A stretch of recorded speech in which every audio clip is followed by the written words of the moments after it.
নমস্কার আচার্যজি। আমি কৃষ্ণ গোয়েল। আমি বর্তমানে এনআইটি ত্রিচিতে ইসিই শাখায় দ্বিতীয় বর্ষে পড়ছি।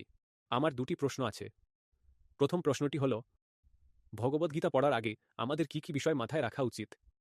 অনেকেই বলেন, হাত ধুতে হবে, স্নান করতে হবে, কিছু নির্দিষ্ট আচার অনুষ্ঠান মানতে হবে। তাহলে আসলে কোন কোন আচার আমাদের পালন করা উচিত? দ্বিতীয় প্রশ্নটি হল, আমরা কিভাবে বুঝব যে আমরা আধ্যাত্মিকতার জন্য তৈরি হয়েছি, নাকি একটি সাধারণ পার্থিব জীবনযাপনের জন্য? তুমি কৃষ্ণ গোয়েল? না না, কিছুই না।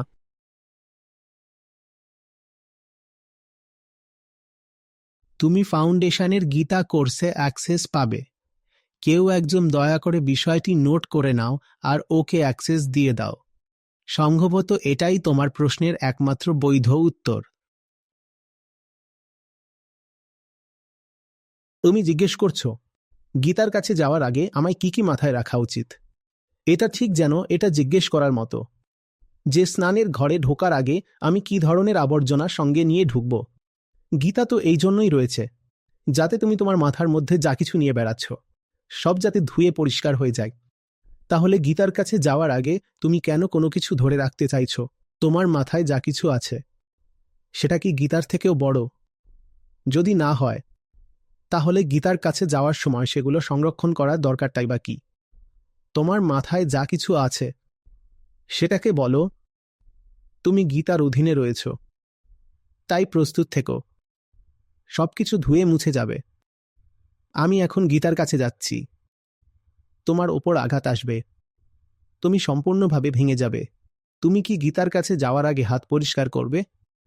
পরিশুদ্ধি কি? এটা তো গীতাই তোমাকে বলবে। পরিশুদ্ধতার সংজ্ঞায় আসবে গীতা থেকে। তুমি কিভাবে জানো পরিচ্ছন্নতা বলতে কি বোঝায়? যদি তুমি ভাবো এটার মানে হাত পরিষ্কার করা, তবে তুমি নিজেকে শরীর বলে মনে করছো। গীতা তোমাকে বলবে আসল পরিচ্ছন্নতা কি, নাকি তুমি নিজেকে গীতার চেয়েও বড় ভাবছ, যে আগে নিজের থেকেই পরিষ্কার হয়ে যাবে, তারপর গীতার কাছে যাবে। আর যদি তুমি আগেই পরিষ্কার হয়ে থাকো, তাহলে গীতার কাছে যাচ্ছই বা কেন? গীতা তো আছে তোমাকে পরিষ্কার করার জন্যই। অথচ তুমি বলছো তুমি আগেই পরিষ্কার। আজ আমি তোমাদেরকে গীতা শেখাতে পারছি, কারণ আমি যখন খুব ছোট ছিলাম, কিশোরাবস্থাতেও পৌঁছাইনি, তখন অনেকবার এমনও হয়েছে যে আমি গীতাকে বুকের ওপর রেখে ঘুমিয়েছি। কখনো কখনো পাতাগুলো মরে যেত, উঁচকে যেত। এজন্য আমাকে অনেক বকাও খেতে হয়েছে। আমিও নিজের থেকে চাইতাম না যে গীতার পাতা মরে যাক বা ক্ষতিগ্রস্ত হোক।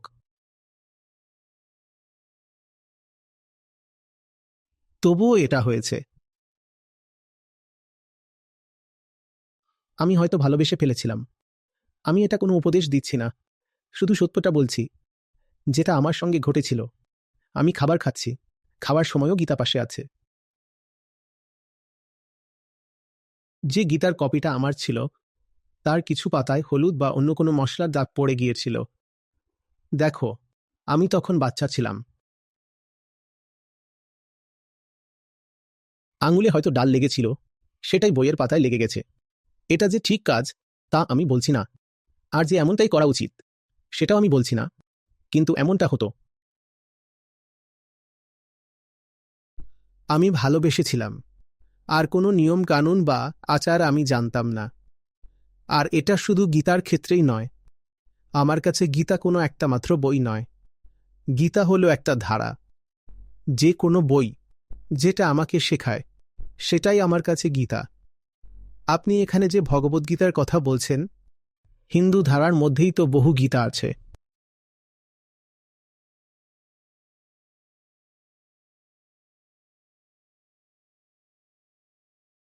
আর সারা পৃথিবীতে প্রাচীন যুগ থেকে আজ পর্যন্ত গীতার সংখ্যা আরও অনেক বেশি।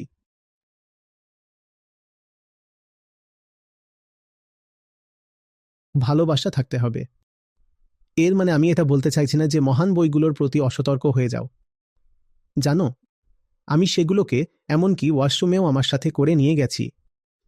আমি এটা তোমাকে সুপারিশ করছি না, দয়া করে এমনটা করো না। কিন্তু আমার সঙ্গে এমনটাই হয়েছিল। তাহলে আমি কেন লুকাবো? আজও ওই 10-15 মিনিট যখন আমি ওখানে কাটাই, আমি এটা মেনেই নিতে পারবো না যে ওই সময়টা শুধু শুধু নষ্ট হয়ে যাবে। শরীর নিজে কিছু কাজ করছে, কিন্তু আমি কি করছি? শুধু কি বসে বসে অপেক্ষা করব? তো আমি মোবাইল ফোনে কিছু পড়তে থাকি। মোবাইল ছাড়া আমি ওয়াশরুমে ঢুকতেই পারবো না। আর আমি কোনো ফালতু জিনিস পড়ি না। আমি এমন কিছু পড়ি যা আমার আত্মিক উন্নয়নে সাহায্য করে। আমি কোন আচার মেনে চলছি।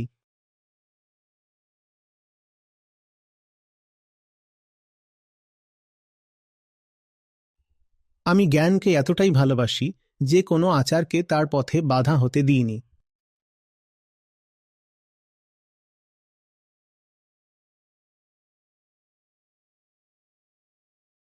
ভালোবাসা মানে কোনো নির্দিষ্ট নিয়ম মেনে চলা নয়।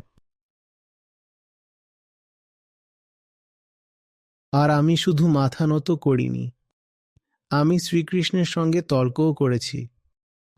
কারণ আমি তখন তরুণ ছিলাম, আর একটা শ্লোকের সঙ্গে আর একটা শ্লোককে মেলাতে পারছিলাম না।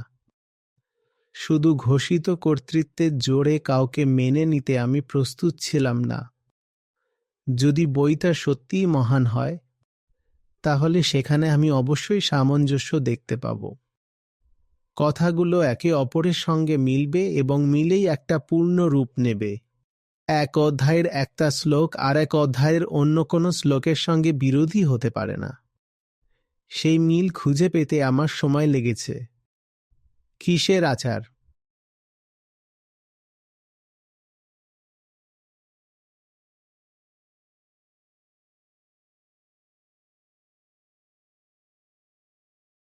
এমনকি আজও এমন হয়। যখন আমি কোনো ধর্মগ্রন্থের একটি নির্দিষ্ট শ্লোকের সঙ্গে থাকি, আর যদি দেখি সেটা পুরো গ্রন্থের মূল মর্মের সঙ্গে না মেলে, তখন আমি সৎভাবে সেই কথাটা আমার লোকদের বলে দিই। আমি বলি যে জানি না এই শ্লোকটা এভাবে কি করে এই বইয়ের মধ্যে ঢুকে পড়ল, কারণ বইয়ের বাকি অংশের সঙ্গে এই নির্দিষ্ট শ্লোকটার তো কোনো মিলই দেখতে পাচ্ছি না।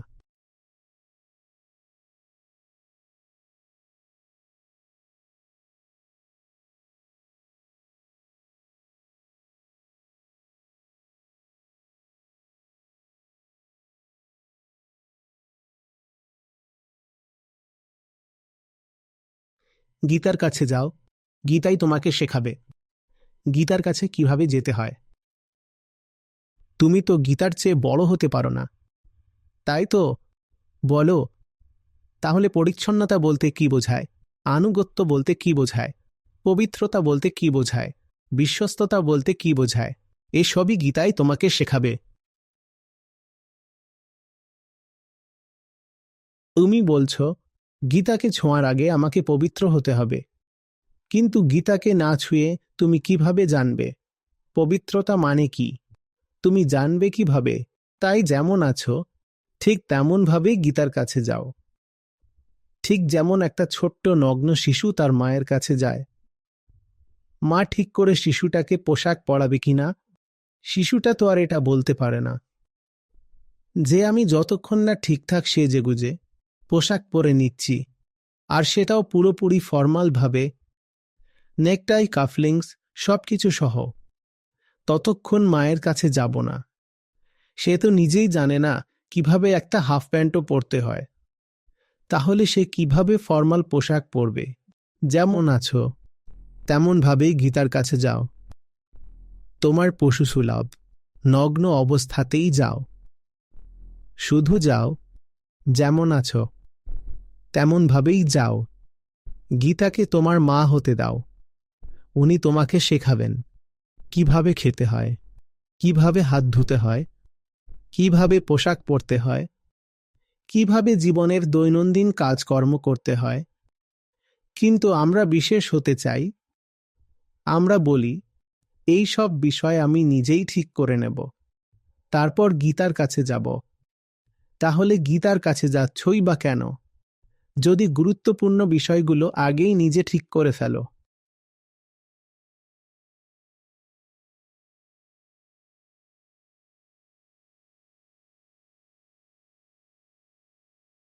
না না, এখনো আমার গীতার কাছে যাওয়ার সময় হয়নি।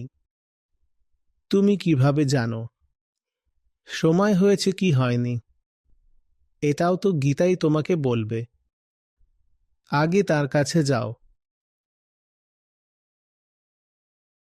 তিনি তোমার বাবা আর মা। শ্রীকৃষ্ণ যা বলছেন তা শেখার জন্য নিজেকে পুরোপুরি সঁপে দাও। তারপর যদি দেখো এসব কথা তোমার কাছে তেমন মূল্যবান নয়, তাহলে নিজের পথে চলে নিও। সেটা তখন ঠিক আছে। কোনো কিছুই জোর করে অনুসরণ করার জন্য হয় না। যদি সেই কথাগুলো সত্যিই তোমাকে স্পর্শ না করে, তাহলে নিজের পথ বেছে নিও। কোনো সমস্যা নেই।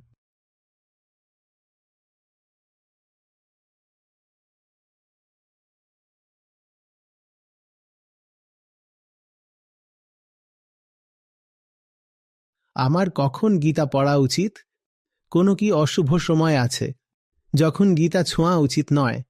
একমাত্র অশুভ সময় হলো তখন যখন তুমি গীতা ছুঁচ্ছই না। কিন্তু এমন সব বাবাজিরা আছে যারা তোমাকে গীতা পড়ার সঠিক সময় বলে দিচ্ছে। যখন তুমি গীতা পড়ছ, সেটাই সঠিক সময়।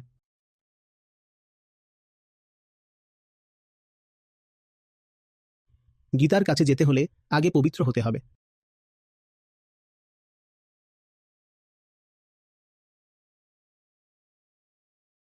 আমি বলছি, যখন তুমি গীতার কাছে যাবে, শুধুমাত্র তখনই তুমি পবিত্র হতে পারবে। ধন্যবাদ স্যার।